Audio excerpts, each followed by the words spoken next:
주린이들의 멘탈 강화 방송 돈다방 미쓰리 6월 24일 토요일 방송 시작하겠습니다.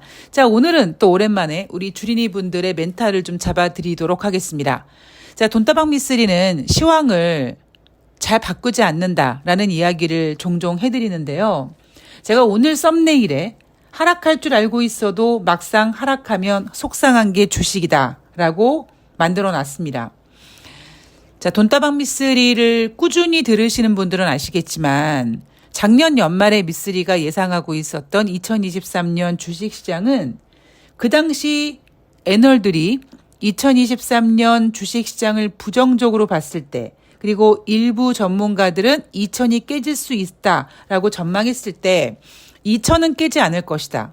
물론 2800도 어려울 것이며 3000은 더더욱 어려울 것이다. 대신에 2000포인트 중반 정도의 박스권을 유지하면서 종목 매매가 굉장히 화려하게 진행될 것이다.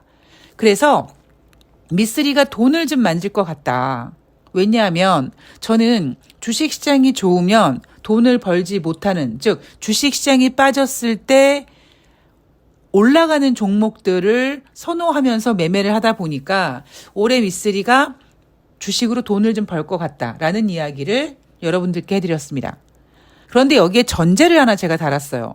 만약에 주식시장에 공식이라는 게 있는데, 대한민국 주식시장에 공식이라는 게 있는데 그 공식대로 진행이 된다면 오히려 조금 조심하고 미쓰리가 돈을 못 벌 수 있다라는 이야기를 해드렸죠. 자, 그 공식이 무엇이냐? 대한민국 주식시장은 이제 환율에 따라서 외국인들이 매매하는 거는 아니다라는 이야기도 익히 해드렸고요. 주식시장이 2200, 2300에서 왔다 갔다 할 때 어느 순간부터 달러와 상관없이 외국인들이 매집을 하기 시작합니다. 자, 그러자 애널들이 주식시장을 부정적으로 봤는데 외국인들이 주식을 매집하고 있다. 뭐 한 달 동안에 몇 조를 샀다. 뭐 이런 얘기를 하기 시작했고요.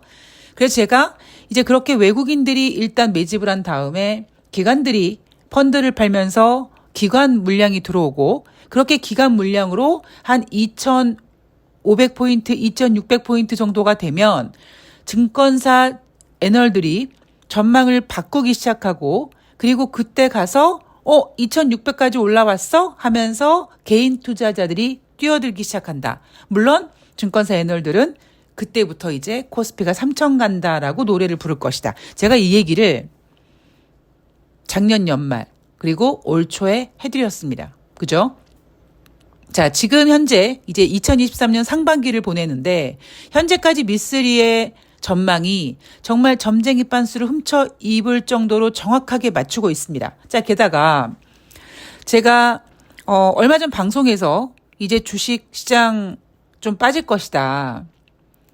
뭐 2950, 3000포인트 헛소리하고 앉아있는데 이제 좀 빠질 거니까 주식이 올라간다고 흥분하지 말고 오히려 주식이 올라가는 상황에서 갖고 계신 종목 중에서 좀 정리할 수 있는 종목은 팔아라. 근데 미쓰리 나 이거 못 팔 것 같아요. 막 속 쓰려서 못 팔 것 같아요 라고 하시는 분들은 일단 3분의 1 정도만이라도 일단 수익 실현을 해라. 지금은 흥분하고 달려들 때가 아니다 라는 이야기를 주식시장이 막 올라가고 있을 때 해드렸습니다. 여러분, 그게 주식이에요. 예, 주식은요, 올라갈 때 사는 게 아니라 올라갈 때 파는 거고, 그리고 내려갈 때 조금씩 사들이는 겁니다. 그게 바로 주식입니다. 그리고 그런 흐름은 인생이나 주식이나 한쪽 방향으로만 계속 가는 게 없기 때문에 어느 정도 올랐을 때, 이 정도면 뭐 그냥 정리하자.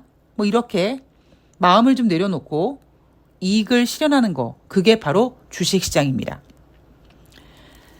자, 저는 7월 달에 연준이 금리를 인상하지 못할 거라고 보고 있고요. 하반기에는 금리를 인상하지 말았어야 될 3월 혹은 5월 달에 금리 인상에 대한 어떤 그 대가를 치르게 될 것이다 라는 전망 변치 않고 유지하고 있습니다. 자, 아마 돈다방 미쓰리 들으시는 분들은 주식시장이 올라갈 때 흥분하지 말아라. 이제 주식시장이 빠질 거다. 그러니까 어느 정도 현금을 확보해라. 라고 가스라이팅을 당했습니다만, 그럼에도 불구하고 지난 한 주 동안 주식시장이 빠지니까 상당히 속상하고 기분이 안 좋죠. 그렇기 때문에 주식시장이 굉장히 힘든 겁니다.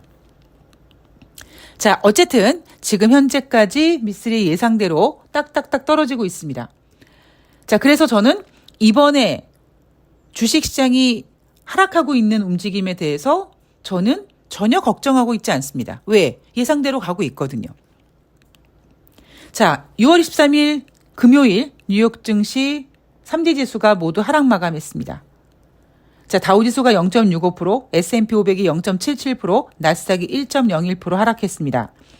각국 긴축에 따라 경기 침체가 재부각됐다. 그래서 다우지수가 4주 만에 하락세를 보였고 S&P 500은 5주 만에 연속 상승세를 마감했으며 8주 동안 상승했던 나스닥도 하락 마감을 했습니다. 자, 제가 바로 어제 방송에서 그리고 지난주 방송에서 대부분 자주 언급한 부분이 뭐냐면 미국은 주식이 빠질 때 절대 우리 미국 경제가 침체예요 라는 거를 인정하고 하락시키지 않는다. 어찌 보면 쓸카드가 많은 미국이 뉴욕 증시가 하락했을 때 뉴욕 증시가 하락하면 다른 나라도 하락하고 미국이 경제가 안 좋으면 다른 나라들은 경제가 더 안 좋기 때문에 뉴욕 증시의 진정한 하락 이유가 미국 경제가 둔화 혹은 침체됨에도 불구하고 뉴욕 증시에서는 다른 나라들의 어떤 경기 침체가 우려돼서 뉴욕 증시가 그 영향으로 하락했다라는 얘기를 할 거다라는 얘기를 해드렸습니다. 자, 각국 긴축에 따라 경기 침체 재부각된다. 자, 바로 어제 잉글랜드 은행이라든가 노르웨이 중앙은행이 예상 25bp를 깨고 50bp 금리 인상을 단행했습니다. 그리고 스위스 25bp, 튀르키예는 무려 6.5% 금리 인상을 했죠. 자, 금리 인상을 하면은요, 분명히 부작용이 생깁니다. 경기 지표가 둔화되든, 경기가 침체가 되든, 아니면 어떤 시스템이 흔들리든, 이렇게 문제가 생깁니다. 그래서 갑자기 계속 상승했던 뉴욕 증시가 경기 침체를 논하고 있고요. 그리고 지금 뉴욕 증시는 하락하고 있습니다. 그런데 제가 그랬죠. 이렇게 쭉 하락하는 게 아니라 인생이나 주식이나 한쪽 방향으로 가는 게 없기 때문에 이렇게 내려갔다가 다시 올라갔다가 내려갔다가 올라갔다가 하는데 넓게 크게 봤을 때는 그렇게 오르락 내리락 하면서 우하향을 그려갈 것이다. 그래서 대한민국 코스피 시장이 2,800포인트, 2,900, 3,000이 어려울 거라고 보고 있는 이유가 바로 그겁니다. 자, 경제지표 볼 텐데 경제지표 여러분 계속 제가 여러분들 가스라이팅 하는 거를 잘 생각해 보세요. 3월 달에 경제지표가 어떻게 될 거고 3월 달 경제지표는 잘 나올 수가 없죠. 4월 달에 발표되는 3월 달 경제지표는 실리콘밸리 뱅크 사태 때문에 잘 나올 수가 없고 5월 달에 발표되는 4월 달 관련 경제지표는 다 잘 나온다. 어떤 안도감 때문에. 그리고 6월 달에 발표되는 5월 달 경제지표는 헷갈린다. 혼조세다. 지금 그런 모습이 계속 이어지고 있습니다. 혼조세가 어떤 의미냐. 어떤 경제지표는 되게 잘 나오고 어떤 경제지표는 못 나오고 4월 달에 발표된 3월 달 경제지표는 대부분 못 나왔고 5월 달에 발표된 4월 달 관련 경제지표는 거의 모든 지표 4월 달 같은 경우에는 거의 미국의 무역 적자를 제외하고 대부분 잘 나왔습니다. 그런데 6월 달에 발표되는 5월 달 경제지표 그리고 6월 달 관련 경제지표 같은 경우에는 상당히 혼란스럽습니다.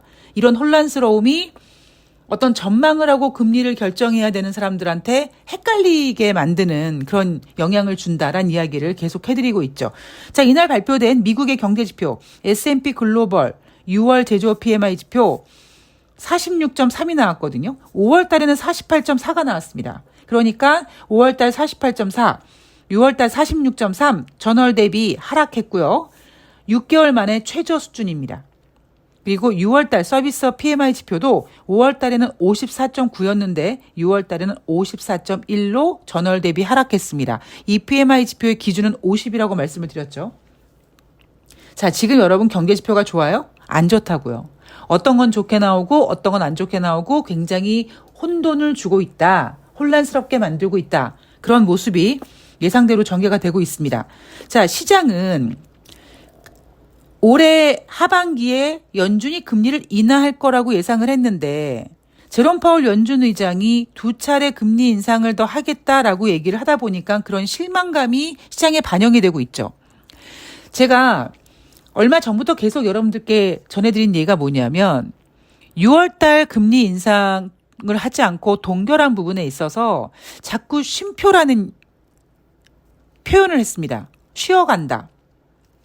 그리고 7월달에는 금리 인상을 할 것이다. 라고 얘기하면서 6월달 FOMC가 회의가 끝났을 때, 금리 동결이 되었을 때 시장 예상대로 금리가 동결됐다라고 하면서 증시가 올라갔는데, 제가 이제 그때부터 여러분 흥분하지 말라고 말씀을 드렸죠. 왜? 어차피 7월달에 금리 인상 한다며. 그럼 눈앞에 웅덩이에 흥분할 필요가 없다. 어차피 7월달 되면 금리 인상을 한다라고 얘기를 할 거기 때문에 금리 인상은 주식시장에 호재가 될 수 없으니까 주식시장이 다시 빠질 수 있다. 그 얘기를 앞서 6월달 FOMC 회의가 끝나고 여러분들께 전해드렸습니다. 자, 특히 올해 상반기에 뉴욕 증시가 지나치게 자기 만족에 빠져 있는 듯 강했던 이유 중에 하나가 올해 하반기에 연준이 금리를 인하하겠지라는 그런 어떤 기대가 이미 시장에 반영이 됐기 때문이다. 금리를 인하하겠지. 인하했으면 좋겠다. 혹시 인하하지 않을까라는 그런 간절한 바람이 증시에 반영이 돼서 뉴욕 증시 상반기에 상승을 했고요. 어찌 보면 그런 상승이 웰스파고에서 지금 증시는 자기 만족에 빠져 있다라고 표현을 했던 것처럼 증시가 그런 분위기로 전개가 됐습니다. 자, 유로존 제조업 현황을 보면은요. 6월달 PMI 지표, 제조업 PMI 지표가 5월에는 44.8이었는데 6월에는 43.6으로 전월 대비 하락했고요. 37개월 만에 최저치를 경신했습니다. 자, 유럽 경제 안 좋죠. 자, 6월달 서비스업 PMI 지표 5개월 만에 최저 수준이었다고 합니다. 5월에는 55.1이었는데 6월에는 52.4로 전월 대비 부진했고요. 5개월 만에 최저 수준이다. 자, PMI 지표 지금 제조업 PMI 지표는 43.6이 나왔고 서비스업 PMI 지표는 52.4가 나왔다. 자, 제가 여러분들께 서비스업 PMI 지표와 제조업 PMI 지표 중에 서비스업 PMI 지표가 살짝 높게 나오는 경향이 있다라고 말씀을 드렸죠. 자, 샌프란시스코 연방은행 총재가 올해 2번 더 금리 인상하는 거 아주 합리적이다라고 얘기했습니다. 글쎄요, 금리 인상할 수 있을지 모르겠는데 저는 못한다고 보고 있고요.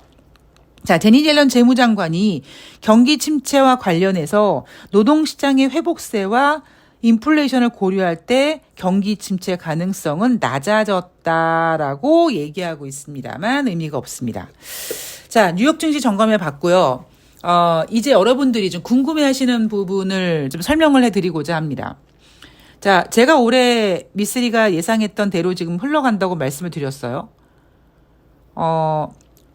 그리고 무엇보다 미국 증시가 하락할 때 미국이 경기가 둔화돼서 혹은 미국이 경기가 침체돼서 증시가 빠졌다라는 얘기는 잘하지 않을 것이다. 뭐 중국 경제 지표를 보고 아이고 저 어떻게 중국 경제 안 좋네. 어이구 중국 경제 안 좋아져가지고 저 기준금리 인하했는데 저 기준금리 가지고 누구 코에 갖다 붙여? 아이고 효과 없었네. 중국의 어떤 경제 지표 가지고 중국을 걱정하면서 뉴욕 증시 하락에 제목을 달았고요.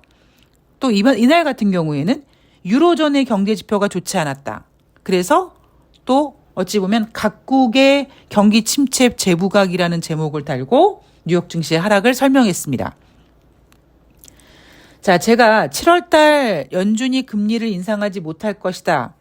그리고 하반기에는 3월달 혹은 5월달 금리 인상이 잘못된 선택이라는 것에 대해서 분명히 대가를 치를 것이라는 말씀을 드렸습니다. 자, 갑자기 제롬 파월 연준 의장이 2번의 금리 인상을 이야기하자마자 뉴욕 증시가 하락했죠. 자, 뉴욕 증시가 하락하면서 갑자기 경기 침체 이야기가 나옵니다. 물론 미국에 대한 직접적인 경기 침체는 아니고 유로존이나 뭐 다른 나라 그런 각국의 경기 침체 이야기를 부각시킵니다. 왜 그럴까요? 시장은 제롬 파월 연준 의장이 외치는 것처럼 샌프란시스코 연방은행 총재가 외치는 것처럼 2번의 금리 인상을 원하지 않습니다. 그러면 경기 침체라는 제목을 부각시켜서 즉 시장에 있는 많은 이슈들 중에 경기 침체라는 이슈에 스포트라이트를 비춰놓고 야 경기 침체가 걱정되는데 니네가 금리 인상을 할 수 있겠어라고 연준을 압박하기 위해서 이런 이야기가 나오고 있는 겁니다. 자, 무슨 의미인지 아시겠죠?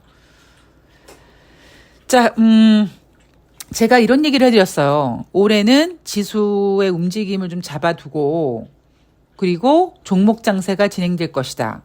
그래서 주식시장이 하락하면 개별 종목이 올라갈 것이다. 여러분들께서 지난주 금요일이 아니라 이제 어제 6월 23일 금요일 주식시장을 보고 많은 분들이, 그러니까 이벤트 하시는 분들을 포함해서 미쓰리 시장이 빠지는데 왜 개별 종목이 이렇게 빠져? 라고 아마 많은 분들이 걱정하고 계실 겁니다. 자, 제가 그 이유를 말씀드리면 그렇게 이제 저에게 이제 문의를 하시는 분들한테 제가 이렇게 설명을 해드리죠. 시장이 안정이 되어야 된다. 그러니까 안정이 된다는 의미는 올라간다는 의미가 아니라 지금 주식시장이 어떤 분위기냐면 포머성 매수세가 많이 유입됐다라고 제가 말씀을 드렸죠. 외인들이 매수를 해놓고 기관들이 펀드로 자금을 유입해서 한 단계 더 레벨업 시켜놓고 하다가 2600포인트가 되다 보니까 최근 들어 가만 있어봐, 나 이거 더 올라갈 건데, 특히 애널리스트들이 3000포인트를 노래 부르고 있는 이 상황 속에서 개인들이 나 지금이라도 주식 사야 되는 거 아니야? 라고 마지막에 개인들이 뛰어듭니다. 그러면 제가 뭐라고 말씀드리죠? 개인들이 주식시장에 뛰어드는 순간 주식시장이 망가집니다. 삼성전자뿐만 아니라 대형주뿐만 아니라 개별주들도 어떤 테마라든가 이슈가 있는, 그리고 나름대로 뭐 차트를 보는 뭐 이런 어떤 개인 투자자들이 시장에 많이 뛰어듭니다. 그래서 어떤 상황이 벌어지죠? 미쓰리 표현대로 얘기하면 물갈이가 필요한 시간인 거죠. 단순히 지수만 빠지는 게 아니라 더 갈 거라고 생각하면서 개별주에도 투입됐던 개인 투자자들의 매수세가 시장이 빠지니까 쫄아서 손절을 막 하기 시작하는 겁니다. 오히려 삼성전자라든가 이런 대형주들은 어쩌면 이렇게 밀릴 때마다 뭐 더 사보지 뭐 이런 자신감으로 더 추가 매수를 하는 경우도 있지만, 지수가 이렇게 갑자기 확 어느 순간에 밀려버리면 특히 개별주 매매하는 개인 투자자들은요, 공포감이 극대화돼서 못 견딥니다. 그러니까 물량을 던지죠. 이제 이런 상태에서 어느 정도 이제 지수가 움직이지 않을 정도의 안도감. 우리 얼마 전까지만 해도 제가 올해 주식시장 코스피 예상밴드를 한 2700 정도로 봤는데 최근 들어 최고점이 2650이었습니다. 그래봤자 50 차이예요. 그러면 이제 어느 정도 지수가 2650까지 갔을 때 당장이라도 2800 갈 것 같고 당장이라도 3000 갈 것 같은 그런 느낌이었는데, 이렇게 2600을 반납해버리면 투자자들이 어떤 생각을 하냐면 다시 저거 2500까지 밀리겠네? 2500 깨질 수 있겠는데 어이구 이렇게 되면 2400도 가겠는데, 이렇게 걱정하는 마음으로 전환이 됩니다. 그래서 개인 투자자들이, 시장에 뛰어들었던 개인 투자자들이 그냥 막 물량을 던지기 시작하는 거죠. 그래서 그런 물갈이가 어느 정도 되면, 즉 시장에 참여한 정말 선수들이 야이씨 무슨 3000포인트는 무슨 얼어 죽을 3000포인트야. 야 이제 거의 다 올라갔어. 이제 끝났어. 그러니까 주식시장이 이제 어느 정도 올해 상단에 딱 닿았다라는 느낌이 들고, 그래서 2600포인트를 반납하고 한 2500포인트 근처, 2400포인트 근처에서 이제 지수가 어느 정도 이렇게 안정이 되면, 개인들이, 일명 좀비들이, 일명 물갈이가 끝났다라는 느낌을 받으면서 그때 이제 지수가 다시 막 상승하거나 그런 움직임을 멈추고 어느 정도 지수가 정지된 느낌이 드는 상태에서 그런 개인들이 떨궈져 나갔던 개별 종목들이 다시 이제 움직이는 겁니다. 이게 주식이에요. 그래서 제가 여러분들 혹시 기억나실지 모르겠습니다만 제가 연초에 그런 얘기 해드렸어요. 만약에 지수가 올라버리면 상당히 미쓰리가 골치가 아프다. 왜? 정말 개인 투자자들이 막 뛰어들어서 주식시장을 엉망진창으로 만든다. 당장 뭐 전문가들이 개별 종목 추천했다가 좀 지수가 빠지거나 뭐 이평선을 깨면 손절 가격 주고, 손절 가격 주니까 개인들이 그러니까 매물을 내놓는 바람에 더 지수가 망가지고 팔겠다는 심리가 커지니까 개별 종목들, 거래량 없는 종목들이 밀리는 겁니다. 그래서 제가 연초에 그런 얘기 해드렸어요. 미쓰리는 개인들이 주식시장에 뛰어드는 것을 상당히 반대한다고.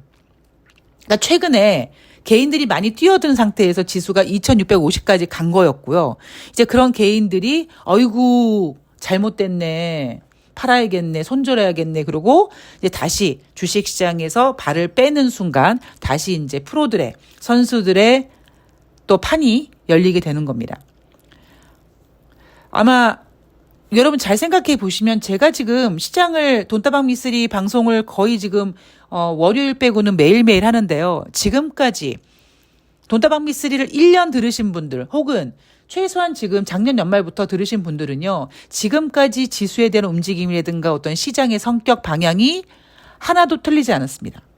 그죠? 제가 잘못 얘기한 거 있습니까? 없어요. 앞에 방송에 다 쌓여 있잖아요. 그래서 지금 주식시장은 돈다방 미쓰리가 앞에서부터 여러분 인생이나 주식이나 한쪽 방향으로 가는 거 없어요라고 얘기를 계속 했기 때문에 빠질 거야라고 생각은 하셨음에도 불구하고 아마 어느 주식의 일부를 정리하신 분들은 없으실 거예요. 왜냐하면 그게 여러분들이 잘못하신 게 아니라 그게 사람의 마음입니다. 그러니까 그거를 할 수 있는 용기를 만드는 것, 그런 걸 할 수 있는 경험을 만드는으로써 멘탈을 강화하고 그 멘탈로 어느 순간 이제 수익을 만들어 나가는 과정이거든요. 그래서 제가 주식시장 흥분하지 마십시오. 이제 빠질 겁니다. 뭐 어쩌면 7월 달에 금리 인상 못할 거라고 미쓰리는 생각하고 있습니다. 이렇게 얘기를 해드렸기 때문에 여러분들은 이미 주식시장의 하락을 알고 계셨음에도 불구하고 아마 지난주는 좀 힘든 좀 일주일을 보내셨을 거라고 생각을 합니다. 제가 일주일 전에 그런 얘기 해드렸죠. 여러분 이제 다가오는 한 주 동안은 일요일 방송에서 다가오는 한 주 동안에는 2600포인트를 깼니 지지했니 아마 그런 얘기 가장 많이 들으실 거라고요. 바로 그러한 움직임이 지난주에 나타났던 겁니다. 그래서 많은 분들이 좀 불안해 하셨을 수도 있고요. 그리고 초조하실 수도 있는데, 제가 그랬죠. 미쓰리는 시장에 어떤 일이 벌어져도 눈 하나 깜빡하지 않는다. 일단 시황을 쥐고 있기 때문에 시황을 쥐고 있고 제가 자신하고 있는 개별 종목의 움직임을 계속 타이트하게 보고 있기 때문에 일단 여러분들이 멘탈을 잡으시는 데는 돈다방 미쓰리가 꽤 많은 도움이 될 거라고 생각을 합니다. 자, 오늘 방송은 여기서 마무리할 거고요. 아마 여러분들의 궁금증이 조금은 좀 해결됐을 거라고 생각하고요. 이벤트 하시는 분들도 마찬가지입니다. 자, 저는 내일 방송에서 다가오는 6월의 마지막 주, 이제 상반기를 마무리하는 한 주 동안 우리가 무엇을 준비하고 또 상반기를 어떻게 마무리해야 되는지 그리고 하반기에는 무엇을 해야 되는지 좀 차분하게 준비해서 열심히 찾아뵙도록 하겠습니다. 오늘 날씨 더운데 건강 조심하시고요. 저는 6월 25일 일요일 날 뵙도록 하겠습니다. 고맙습니다.